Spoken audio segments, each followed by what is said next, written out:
আমি বরাবরই একটা মানুষকে খুন করতে চেয়েছিলাম, যে মানুষটা আমার ভিতরে হিংসা ভাব এনে দেয়, যে মানুষটা আমার ভিতরের শান্তিপ্রিয় পরিবেশকে তছনছ করে দেয়, এবং যেই মানুষটা আমার সকল শুভ কাজগুলোর বাদ সাধে।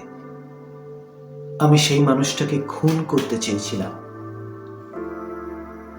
যে মানুষটা ধর্ষণ করে, সৎ মানুষের টাকা চুরি করে নেয়, অপরাধ এবং অন্যায়কে হাতিয়ার করা যার পেশা, আমি সেই মানুষটাকে খুন করতে চেয়েছিলাম। আমি বিচারের জন্য আদালতে ছুটেছিলাম, আদালত সেই মানুষটা। আমি নিরাপত্তার জন্য পুলিশের কাছে গিয়েছিলাম, পুলিশ সেই মানুষটা। আমি বাঁচার জন্য হাসপাতালে গিয়েছিলাম, হাসপাতাল সেই মানুষটা। যে মানুষটার জন্য এত এত সমস্যা, যে মানুষটাকে মোটেও বিশ্বাস করা যেত না, আমি সেই মানুষটাকে খুন করতে চেয়েছিলাম।